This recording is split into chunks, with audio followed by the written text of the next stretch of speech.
لوگ ہم سے کہتے ہیں کہ جی آپ علی کے فضائل پڑھتے ہیں تو معاذاللہ آپ علی کو اللہ بنا دیتے ہیں یا آپ علی کو اللہ سمجھتے ہیں. اس بندے کی غلط فہمی یہ ہے کہ اس نے اللہ مولوی سے سنا ہے، علی مجلس سے سنا ہے.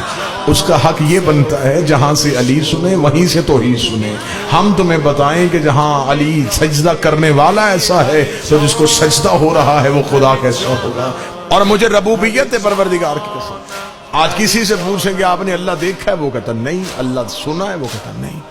تو پھر مانا کیوں ہے؟ دکھائی وہ دیتا نہیں، آواز اس کی ہمیں آتی نہیں، یہ پتہ نہیں کہ اس کا مکان کہاں ہے، پھر اسے ماننا کیوں؟ وہ کہتے ہیں انہوں نے کہا وہ ہے تو ہم نے کہا ہے. اس کا مطلب ان کی ہے کو توحید کہتے ہیں. انہوں نے ہے کہہ دیا، سارے زمانے نے ان کی ہے پہ ہے کہا. یہ جو ہم اشہد ان لا الہ الا اللہ کہتے ہیں کہ میں گواہی دیتا ہوں اللہ ہے، گواہی اس کی دی جاتی ہے جو چیز آنکھوں سے دیکھی ہے. تو جب تم نے اللہ دیکھا ہی نہیں پھر گواہی کس بات کی دی؟ انہوں نے کہا انہوں نے کہا ہے وہ ہے. اس کا مطلب ہے جن کی گواہی پہ توحید کی گواہی دی جا سکتی ہے، پھر اس کا مطلب ہے کہ ان کی گواہی بھی نماز میں دی جا سکتی ہے. وحدانیت کی گواہی، ان کی گواہی تو توحید کی گواہی. انہوں نے کہا اللہ ہے تو ہم نے کہا اللہ ہے.